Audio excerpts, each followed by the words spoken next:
Hello and welcome back to the channel. If you're new here, hi, you're very welcome. This is Reading the Past and I'm Dr. Cat. Now, because I am incorrigibly rude, at the start of my last video I didn't wish you all a happy new year, so I'm going to remedy that now. Happy 2019. I do hope you had a really wonderful and restful festive period and that you're enjoying everything that 2019 has brought you so far and that you will have a great year ahead. We have some changes coming up. My husband and I are going to be moving. We're leaving East London, so you're going to be seeing us in a new filming location very soon. But I suppose in honour of the place that we've called our home for these last few years, I wanted to do a little piece on the history of the area in which I've been living and the area that I've kind of fallen in love with. East London has an incredibly rich history. Particularly interesting for me is the women's history that's represented here. So with that in mind, that's what I'd like to make a video about today.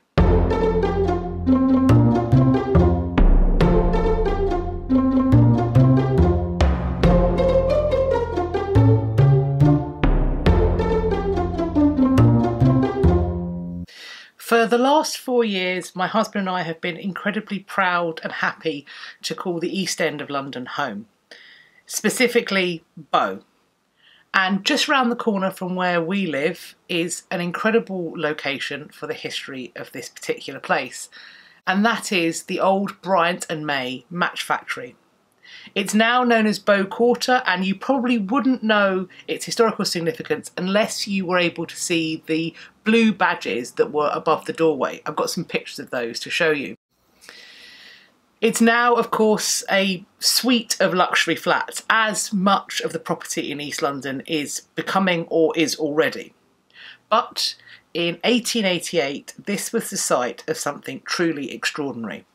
In June of 1888, the journalist and political visionary Annie Besant heard word of the terrible pay and working conditions that were being endured by the women of the Bryant May match factory, which is just round the corner from where I am sitting now. She heard of their plight and was determined to at least investigate and hopefully make a difference. So she went to the Bryant May match factory on Fairfield Road in Bow, and she begins to talk to the women. What she discovered was truly appalling. These women were being asked to work 14-hour days, and they were paid just 5 shillings a week. These 5 shillings would be docked for potentially minor indiscretions. Talking, dropping the matches, or going to the toilet would see their wages, already very low for the extraordinary number of hours they worked, being further decreased.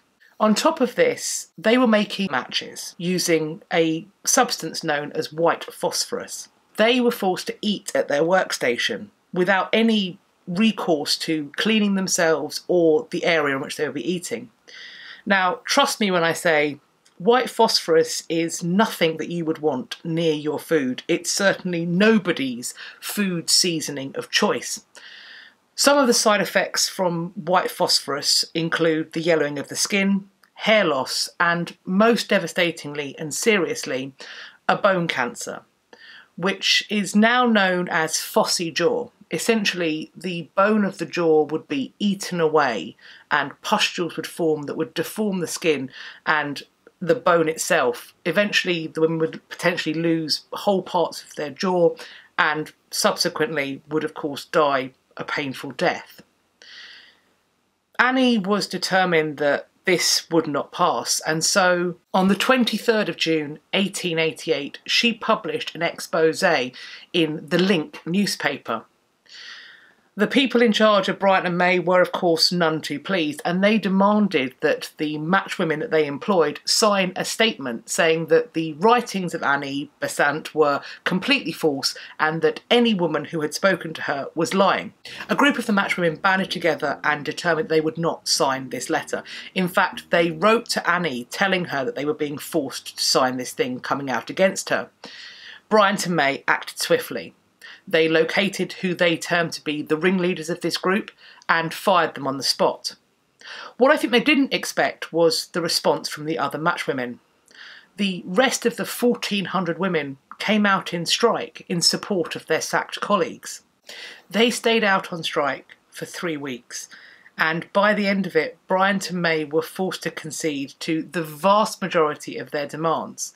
They would see better pay and working conditions, but most importantly, Bryant and May were forced to recognise the union they had formed, and this was called the Union of Women Matchmakers.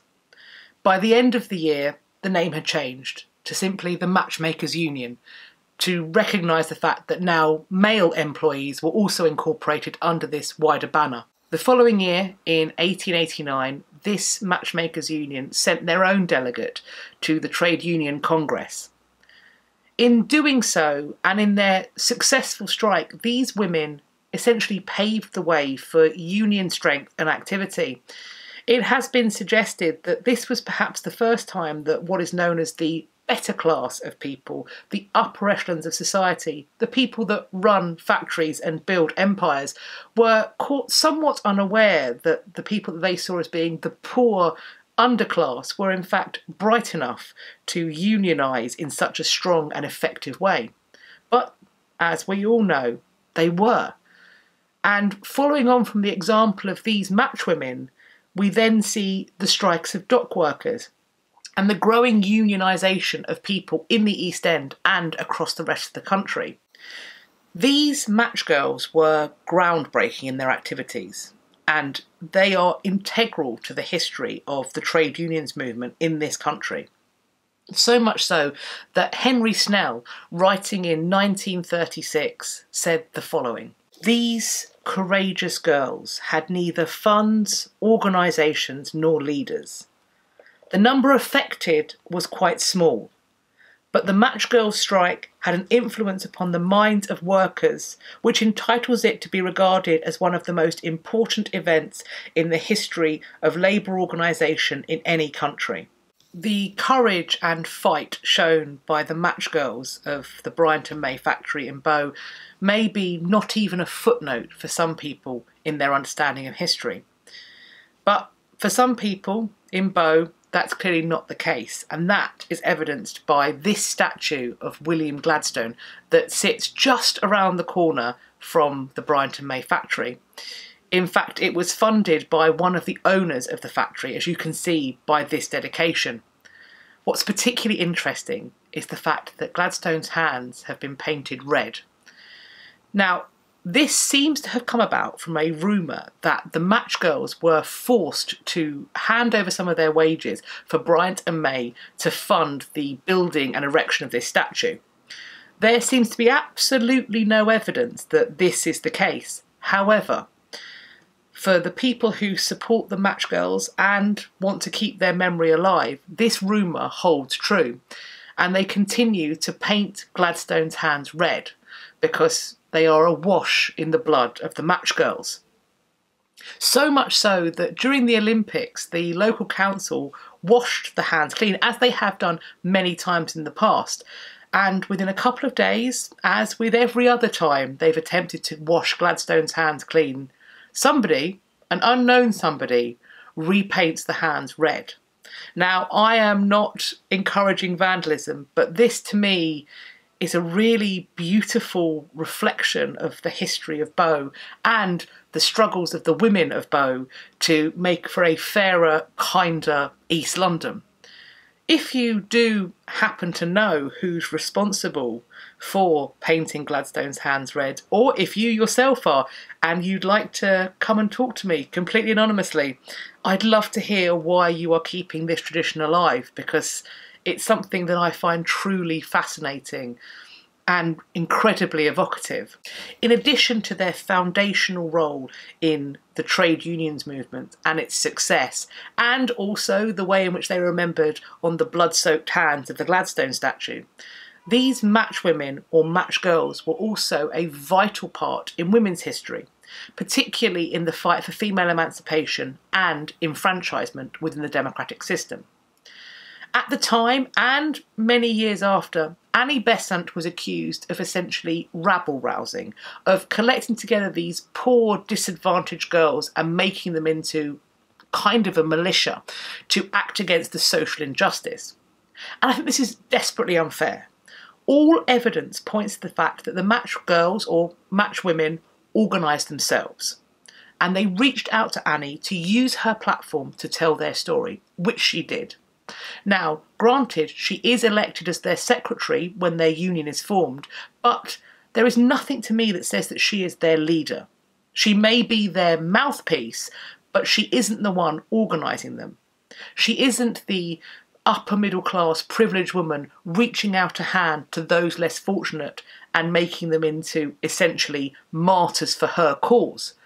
These are young women who have the nous and gut and gumption to stand up for what they know is right and to take back their rights and ensure that they are safe and well paid in the job that they are doing. That isn't to say that Annie wasn't politically motivated and a key proponent in arguing for the full emancipation and enfranchisement of all people within the democratic system of this country. In a time when very few women, and not all men either, had the right to vote, Annie Besant stood for the London School Board and she was elected to this borough of Tower Hamlets. So Annie is able to rouse an electorate to support her when that electorate really has nothing to gain from the work that she's been doing. I find that particularly fascinating. Now, perhaps when I talked about the year of 1888 and the East End and the history of women, there was another event, or rather a series of events, that may have sprung to mind. I'm talking about events that took place between August to November 1888. The Whitechapel murders, also known as the crimes of Jack the Ripper. Now, I'm about to get up on my soapbox and talk about some things that may make some people uncomfortable. So if you do not wish to hear me on my soapbox, please feel free to like, subscribe, click the bell icon and click away now. If you're still here, buckle up. I have tried on my channel to always present a measured, balanced argument for things, to read history in as unbiased a way as possible as an individual with thoughts, feelings, emotions and politics. I own the fact that I am a feminist. I own the fact that I think that politically and socially our country could do more to help those most in need. I try as much as possible to keep that out of the videos that I make and to prevent this channel from essentially becoming a propaganda piece. Not that I think that's a bad thing, but it's just not what I do. But as I am leaving the East End, a place that I love, I feel that one other thing that I need to talk about is something that has happened to us. In July 2014, a planning application was put in to change a building, 12 Cable Street to be specific, into a women's history museum. Excitement abounded. Of course, the East End is a perfect place for just such a museum. In fact, the people writing the application for this change of address and change of use for 12 Cable Street actually listed, among other things, the example of the match women and their strike as evidence of the rich history of women and women of the East End. So, imagine our dismay, disgust, surprise when, in August 2015, what actually opens in 12 Cable Street is a Jack the Ripper museum. Now, I am a self-confessed murderino. If you listen to My Favourite Murder, hello. If you don't, check it out, it's great. In fact, if you look at my phone or many of my books, you will see a strong interest in true crime. I do find it fascinating. I have books on Jack the Ripper. For our wedding anniversary, my husband took us on a Jack the Ripper walk, which isn't as creepy as it sounds. I really enjoyed it. So, why do I find this museum as offensive and disgusting as I do? I'm interested by Jack the Ripper.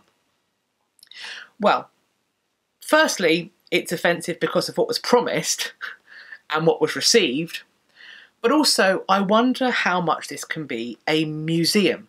From the rooms that I've seen on their website, they seem to have essentially rebuilt crime scenes and mortuaries with some objects that have a putative connection to the crimes of Jack the Ripper. I think it's quite hard to have a museum dedicated to a person whose identity is unknown. In fact, the very name Jack the Ripper we now think comes from a fraudulent letter produced by a journalist in the attempt to profit from the crimes. Sound familiar, Jack the Ripper Museum? With that being said, I haven't gone to the museum, so I cannot speak to what it's like inside, and I won't be going.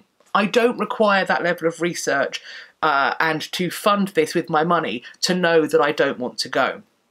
I did hear from numerous sources that one Halloween, the Jack the Ripper Museum offered people who paid their money to go in the chance to have their photograph taken with an actress dressed up as one of the victims.